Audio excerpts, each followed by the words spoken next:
요한복음 15장 6절로 11절까지의 말씀 우리 다 같이 한 목소리로 합독하겠습니다.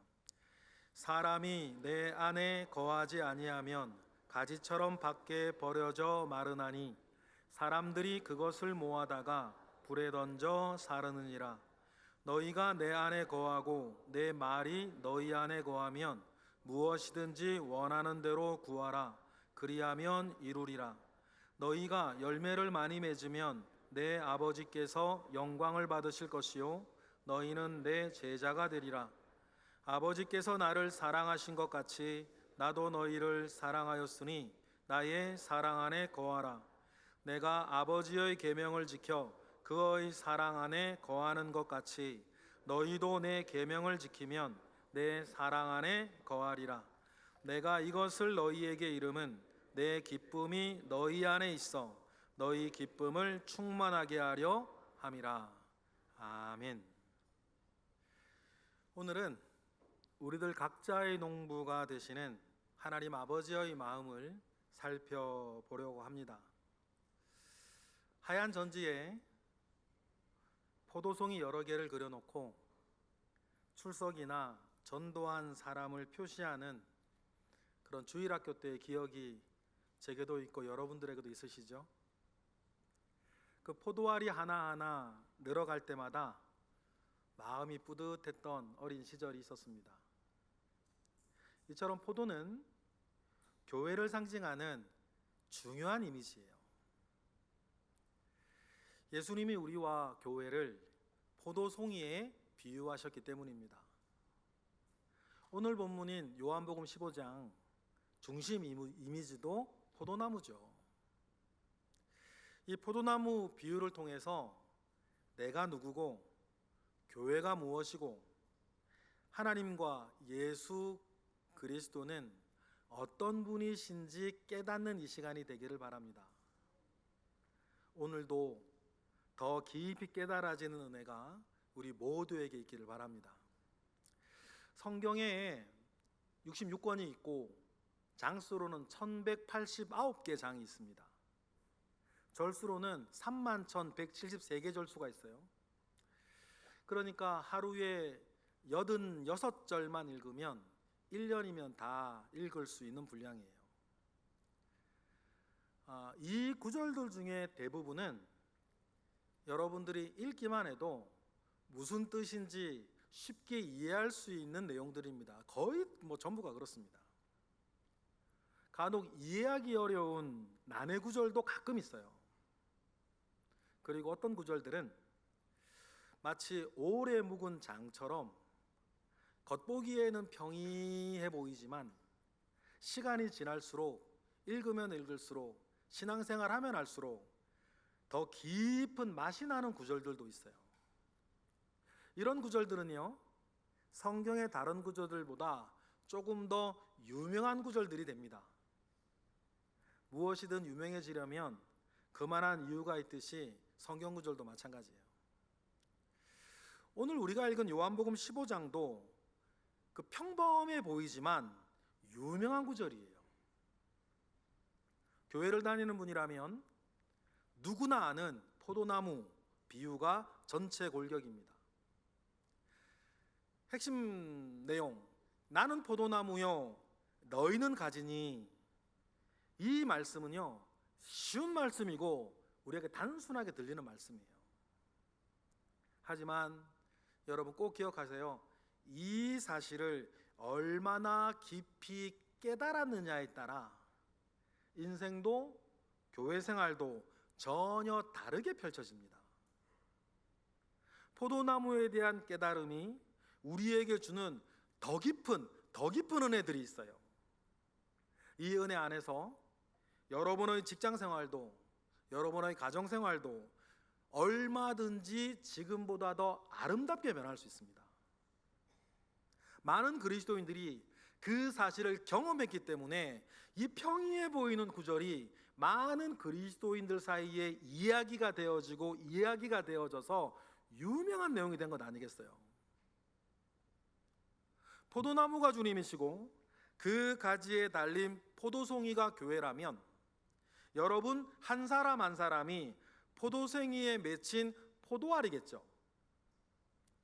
여러분 이 사실을 정말로 깨닫는다면 여러분의 교회 생활 전체가 달라질 거예요.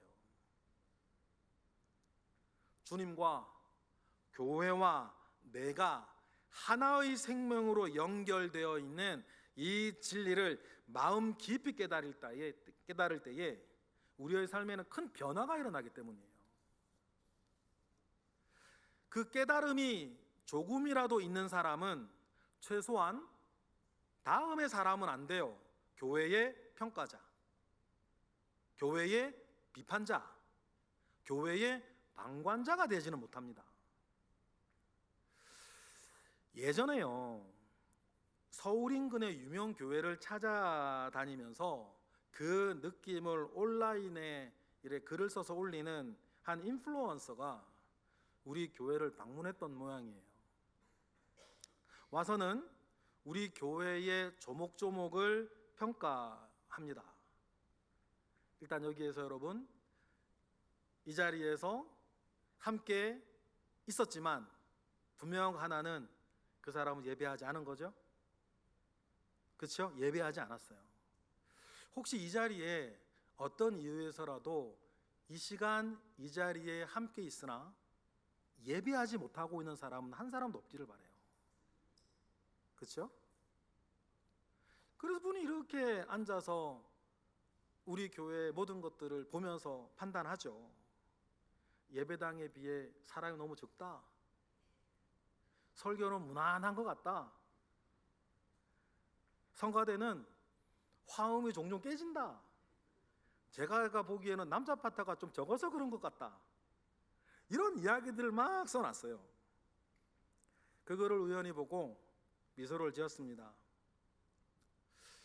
교회와 믿음, 신앙생활에 대해서는 아무것도 모르고 있는 무지함, 헛똑똑이에 대해 웃음이 좀 났어요. 그리고 정처 없는 그 영혼의 뿌리에 좀 안타까움이 느껴졌습니다. 여러분, 분명한 것 한 가지는요, 그분에게는 자신의 몸과 자신의 영혼을 의탁한 몸된 교회가 없어요. 하나를 이루어 함께 지어져가는 주님의 교회에 대한 경험이 없든지 경험을 버렸든지, 그래서 이곳저곳을 기웃거리며 자기만이 가지고 있는 기준으로 교회를 평가하고 있는 그 처지가 사실 너무 애처로웠어요. 스스로를 그리스도인이라 생각하고 있을지도 모르겠습니다. 제가 그거에 대해서 잘 확신할 수는 없지만 정말 그럴까? 그런 생각 좀 해봐요. 여러분, 교회는요, 그분에게나 저에게나 여러분에게나 그런 대상이 아니에요. 자식이 함부로 아버지와 어머니를 평가의 대상으로 삼아서는 안 되는 것처럼 지금 여러분이 몸담고 있는 교회는 평가의 대상이 아니에요. 교회와 여러분은 주님 안에서 나누어질 수 없는 하나이기 때문이에요. 교회는 곧 여러분이고 여러분이 곧 교회 아닙니까? 그런데 그걸 뭘 평가하고 있어? 포도송이와 포도알을 따로 떼어 설명할 수 없듯이, 맞아요? 우리가 교회를 생각할 때에 가장 먼저 보아야 할 것이 있어요. 교회에 사람을 모으시고 그들을 기르시는 농부이신 하나님이에요. 그분을 먼저 바라볼 수 있어야 됩니다. 우리는 이 나무를 세우시고 포도가 주렁주렁 달린 포도나무를 키우시는 농부이신 하나님을 먼저 주목할 수 있어야 돼요. 그래서 예수님은 포도나무 비유를 다음과 같이 시작하시지 않았습니까? 요한복음 15장 1절, 오늘 본문에 담겨있는 장인 내용이죠. 다 같이 시작. 나는 참 포도나무요 내 아버지는 농부라. 맞습니까? 농부는 바로 하나님 아버지십니다. 여러분, 농부에게는 그렇다면 관광객과는 다른 마음이 있는 거 아닙니까? 농부에게는 유통업자와는 다른 기준이 있는 거 아니에요. 농부에게는, 농부의 눈에는 외부인이 가질 수 없는 큰 사랑이 있어요. 그 사랑으로 하나님은 지금도 부족한 교회와 여러분을 지금도 키워가고 계시는데, 그 하나님은 보지도 못하고 하나님의 일하심을 느끼지도 못하고 지금 이렇네 저렇네 이렇네 저렇네 얘기하고 앉았으면, 그분은 오늘 본문을 다시 깨달아야 돼.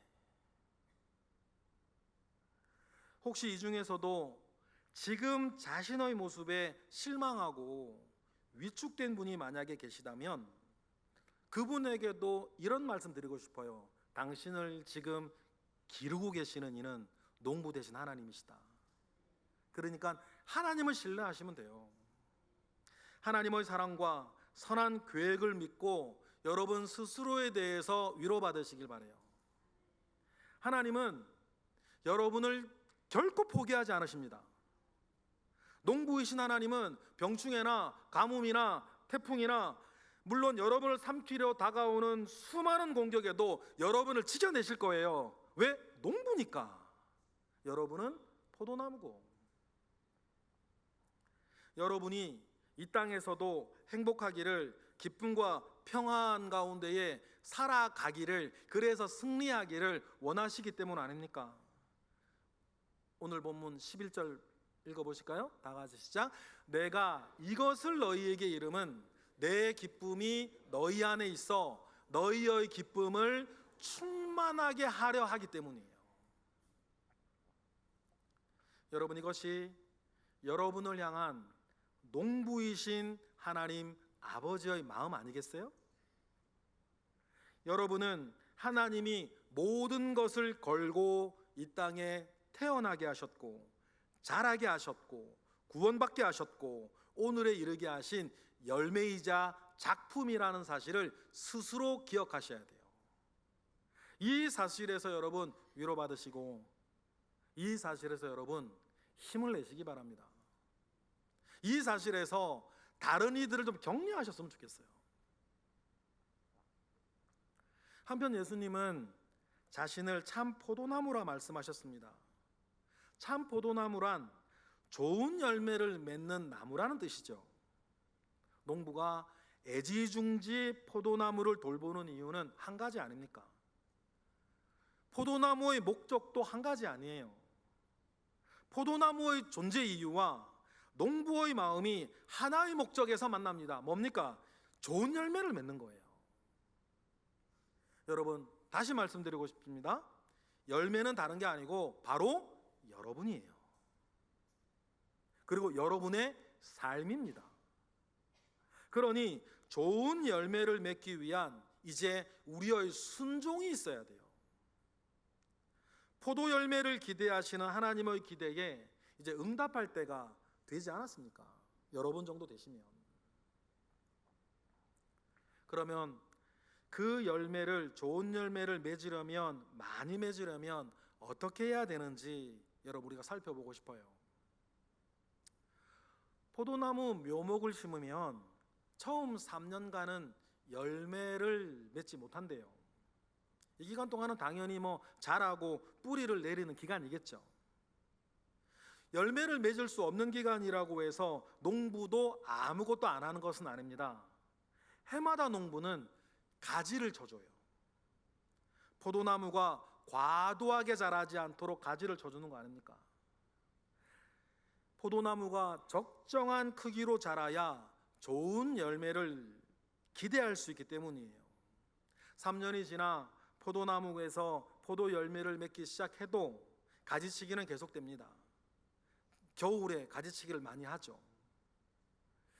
사실 농부이신 하나님은 구약 성경 내내 가지를 쳐 오셨어요. 죄악된 것, 어리석은 것, 헛된 것들을 계속해서 단호하게 잘라내 오셨죠. 아브라함을 부르시고 사사를 세우시고 왕들을 세우시고 선지자들을 보내 책망하시고, 심지어는 이방 나라들까지 동원하여서 이스라엘이라고 하는 묘목을 잘 가꾸어 오셨어요. 그리고 때가 되어 진정한 열매를 맺을 수 있는 참 포도나무이신 예수 그리스도를 이스라엘을 통해 보내주셨단 말이에요. 이때 보내주신 농부이신 하나님 아버지의 마음을 다시 한번 헤아려 봤으면 좋겠어요. 혹시 여러분 중에 하나님께서 지금 가지치기 중이신 분이 계세요? 무엇인가 잘려나가는 아픔 가운데에 마음이 어렵고 생각이 복잡하고 삶이 어려운 분이 계세요?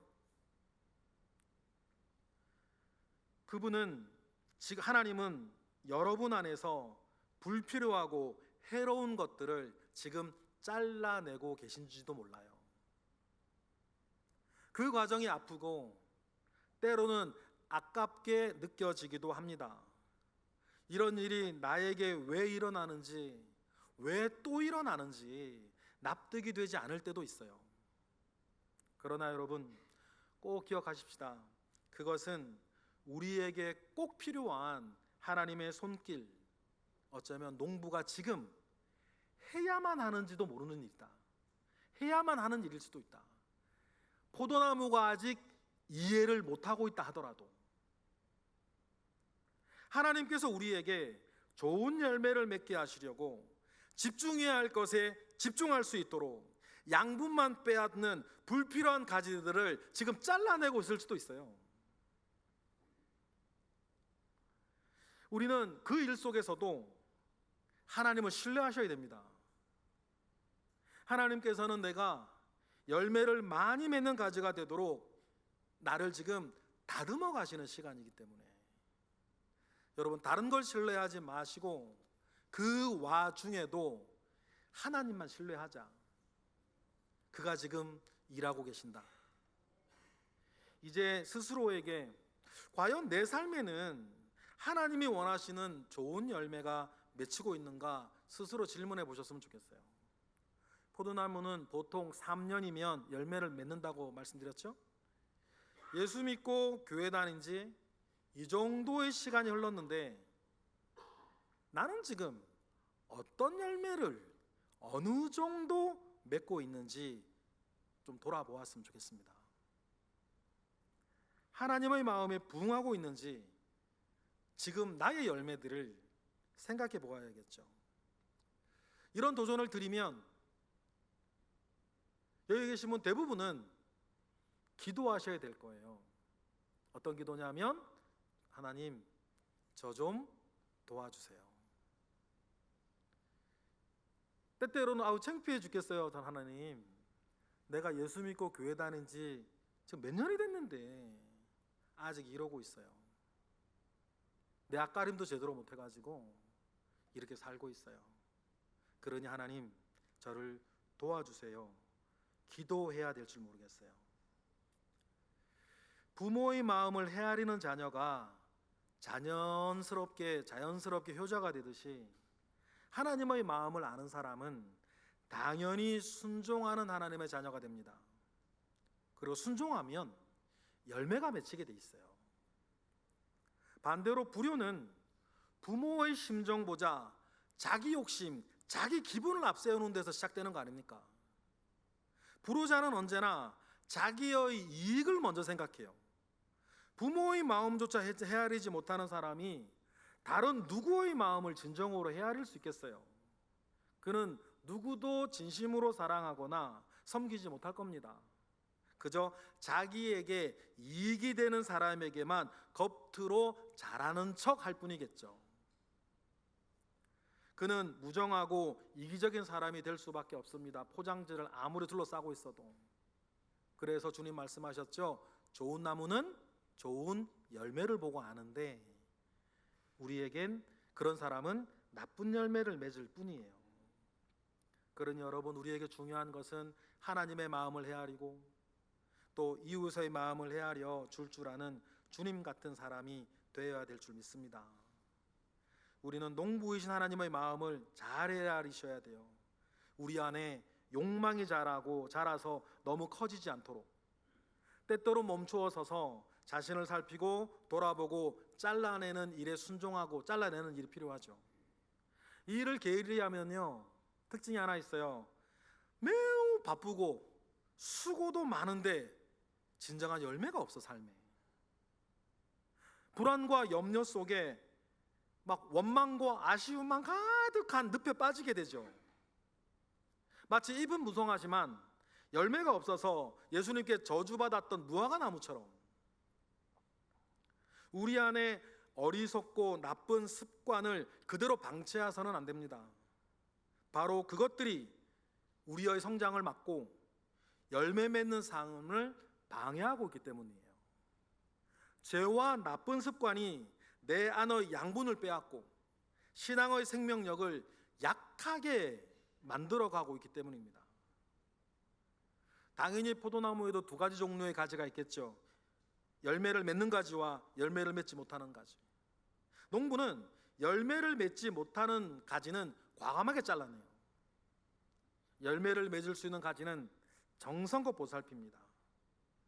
포도나무 가지 하나에 품종에 따라 다르지만 그 포도 눈이 2개에서 7개 정도 열린대요. 이 눈이 자라 포도송이가 되는 거죠. 농부는 이 눈이 상하지 않도록 세심하게 가지를 다듬고 가꿉니다. 이 작업을 결코 소홀히 할 수가 없어요. 열매가 맺히지 않는 가지가 아깝다고 남겨두지도 않습니다. 이와 같이 하나님께서는 언제나 우리에게 이 두 가지를 언제나 함께 하신다. 말씀으로 확인해 볼까요? 오늘 본문 들어있는 요한복음 15장 2절 다 같이 시작. 무릇 내게 붙어 있어 열매를 맺지 아니하는 가지는 아버지께서 그것을 제거해 버리시고 무릇 열매를 맺는 가지는 더 열매를 맺게 하려 하여 그것을 깨끗하게 하시니 두 가지. 이 두 가지 일을 하나님은 언제나 하시고 여러분에게도 하신다. 열매를 풍성히 맺게 하려고 농부 되시는 하나님은 누구보다도 열심히 일하십니다. 나에게 무엇이 있어야 하는지 무엇이 없어야 하는지 여러분 그 판단을 하나님께 맡기세요. 그는 나보다 나를 더 잘 아시는 분이시니까 하나님을 신뢰하고 여러분 그분을 따라가세요. 하나님은 여러분을 더욱 좋게 하실 겁니다. 그렇다면 어떻게 우리는 좋은 열매를 맺을 수 있는 깨끗하게 정돈된 가지가 될 수 있을까? 내 삶에서 끊어내야 되는 것은 무엇이고 붙잡고 있어야 되는 것은 무엇인지 어떻게 정확하게 분별할 수 있을까? 이어지는 말씀 보실까요? 요한복음 15장 3절 시작. 너희는 내가 일러준 말로 이미 깨끗하여졌다. 기준이 뭐라고요? 내가 일러준 말이에요. 여러분 이것이 우리의 출발점입니다. 무엇을 잘라내야 하는가? 무엇을 살려야 하는가? 그 기준은 하나님의 말씀이다. 내 기분이나 내 이득이나 내 이해관계가 되어서는 안 됩니다. 오직 뭐라고요? 하나님의 말씀이다. 그래서 순종이라는 게 나오는 거예요. 내 기분대로 하는데 순종이 뭐가 필요해? 내 이익 따라 하는데 순종이 뭐가 필요해요? 순종이라는 말의 필요 조건은 내 기분은 그게 아니야. 내 이해관계도 그게 아니야. 내 판단도 그게 아니야. 그런데 하나님의 말씀이 이렇다 얘기하면 그것을 꺾고 가야 되니까 뭐라 그러는 거예요? 순종이라 그러는 거예요. 바울도 여러 갈등과 문제가 있던 고린도 교회에 그 문제를 해결하기 위해서 이 기준을 반복해서 강조해요. 한 대목만 읽어볼까요? 고린도전서 4장 6절 시작. 형제들아 내가 너희를 위하여 이 일에 나와 아볼로를 들어서 본을 보였으니 이는 너희로 하여금 기록된 말씀 밖으로 넘어가지 말라 한 것을 너희에게서 배워 서로 대적하여 교만한 마음을 가지지 말게 하려 함이라. 여러 문제 가운데 복잡한 고린도 교회를 향해서도 기록된 말씀 밖으로 뭐 하지 말아라? 넘어가지 말 것을 조심해라. 그러니 여러분 평소에 하나님의 말씀으로 자신을 정돈하고 삶을 잘 다듬어 가셔야 돼요. 아직 기회가 주어져 있을 때에 말씀을 기준으로 나를 다듬어 가지 않으면 언젠가 하나님이 직접 정리하실 수가 있어요. 여러분 그때는 어쩌면 또다시 기회가 안 올 수도 있어요. 그러므로 우리는 평소부터 하나님의 말씀 앞에 서는 훈련, 큐티 생활을 꾸준하게 이어가셔야 됩니다. 성경 읽기와 묵상을 뒤로 미루어서는 안 돼요. 성경 묵상을 학생들이나 한가한 사람의 일로 여기셔서는 안 됩니다. 분명한 건 말씀이 필요한 사람은, 말씀이 절실하게 필요한 사람은 여기 계신 우리 모두니까, 한 사람도 열애 없이. 그럼 여러분 딱 나와요. 나는 그러면 말씀을 읽고 큐티의 생활로 내 평상시에 내 삶을 세워나가는 걸 잘하고 있나? 어떻게 하고 있나? 금방 알 수 있죠.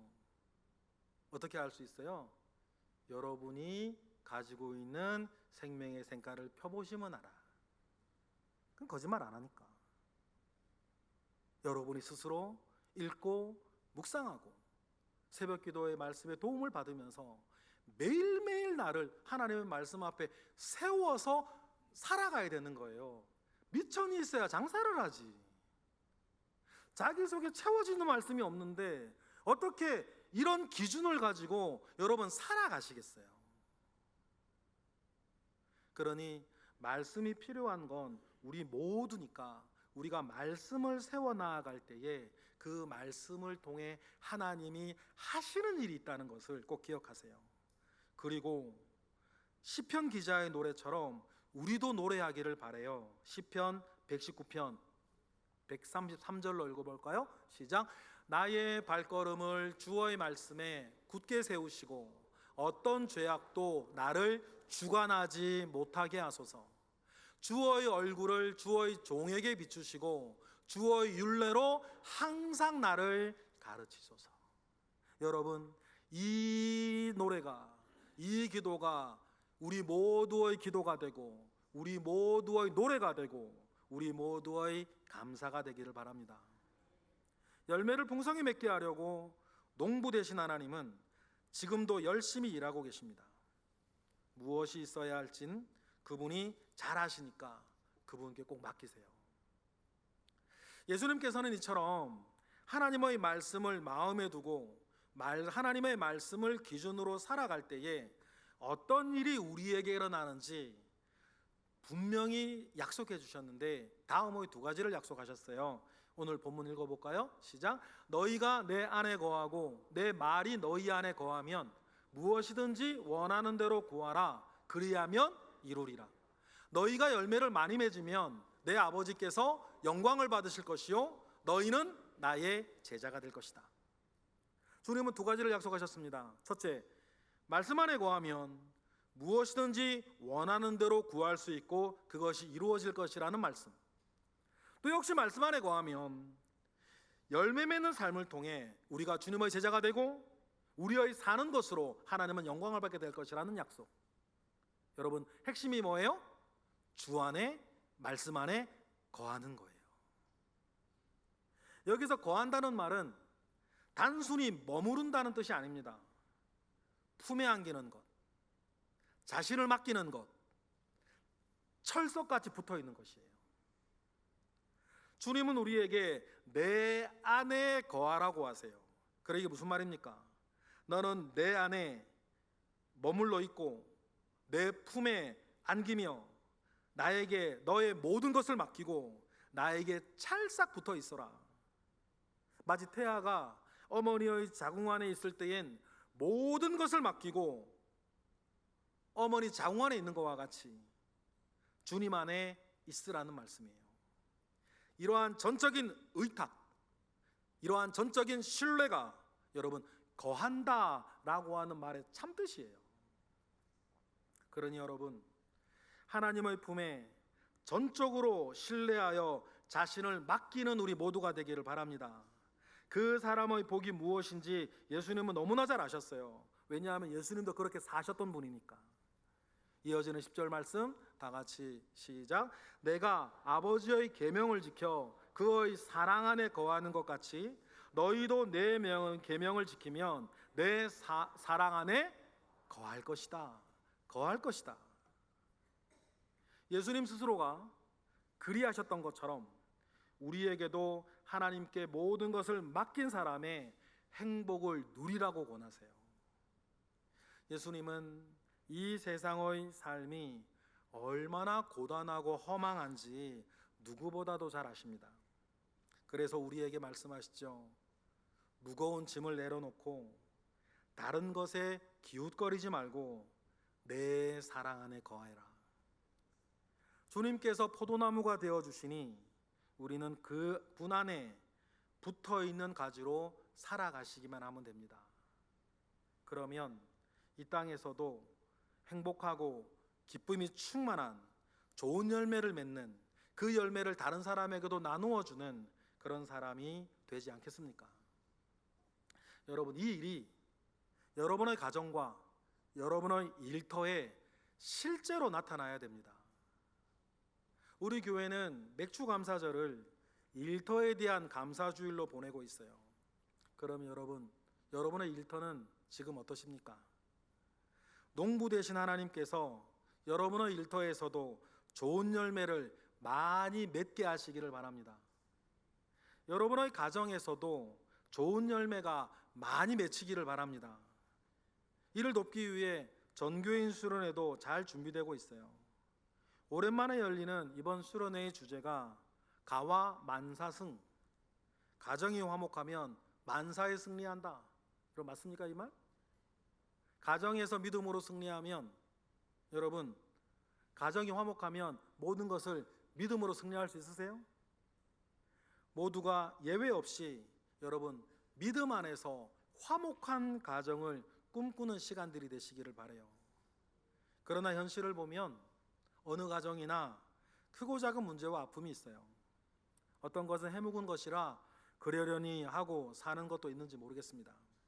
그러나 여러분 한 가지만 분명히 기억합시다. 하나님은 여러분의 가정에서도 더 좋은 열매가 맺어지기를 기다리시고 열심히 일하고 계신다. 지금보다 더 복된 가정 될 수 있어요. 그 안에서 더 은혜로운 이야기를 써내려갈 수 있습니다. 그렇다면 지금 나는 그 일을 위해서 무엇을 어떻게 해야 하는지 하나님의 말씀을 통해 배우고 나누고 도전받는 자리가 우리에게 있어야 돼요. 포기하지 마시고 도전해서 믿음의 열매를 맺으시기를 바랍니다. 우리는 평범한 날들을 평범하게 살아가요. 여러분 특별한 것 쫓아다니시면 안 돼요. 특별한 건 특별한 거니까. 이게 무슨 말이냐면 특별한 건요 잘 안 일어나니까 특별한 거예요. 그러니 특별한 것을 쫓아다니면 그 사람의 삶은 위축돼요. 특별한 일은 잘 안 일어나는 거니까. 그러니 우리의 진정한 승리와 우리의 진정한 삶의 열매는 우리가 지금도 살고 있는 평범한 날 속에서 일어나야 된다. 평범한 날을 승리하며 사는 비결을 우리는 오늘 포도나무 비유에서 배울 수 있습니다. 주님 말씀하세요. 그러기 위해서 어떻게 해라? 나의 사랑 안에 거하라. 여러분의 일터와 가정도 주님 사랑이 가득 찬 멋진 곳이 될 것입니다. 그러면 그곳에 있는 직장 동료도 가족들도 여러분 덕분에 주님의 사랑을 맛보게 되기를 바랍니다. 여러분 이 축복을 꿈꿔보시겠습니까? 말씀을 마무리하겠습니다. 유대인들은요 성전에 가서 제사를 드려야 하니까 1년에 한 번씩 성전에 땔감을 바쳐야 했대요. 그런데 땔감을 성전에 바칠 때 한 가지 조건이 있어요. 포도나무는 땔감으로 바쳐서는 안 된다는 거예요. 이게 무슨 말일까요? 포도나무는 화력이 약해서 땔감으로 가치도 없답니다. 또 아시다시피 포도나무는 가지가 덩쿨이라 가구로나 다른 기구로 사용할 수도 없대요. 그러니까 포도나무는 사실상 아무짝에도 쓸모가 없어요. 그런데 이 포도나무를 보면 어쩌면 꼭 우리 같아요. 죄도 많고 실수도 많고 허물도 많고 자기 일에 바빠가지고 주님 일을 제대로 하지도 못해. 그런데요 주님은 이 쓸모짝에도 없는 포도나무를 자기 자신이래요. 그리고 우리에게 거하라 하십니다. 하나님의 어떤 전통 속에서 포도나무를 잘라 땔감으로 바치지 말아라.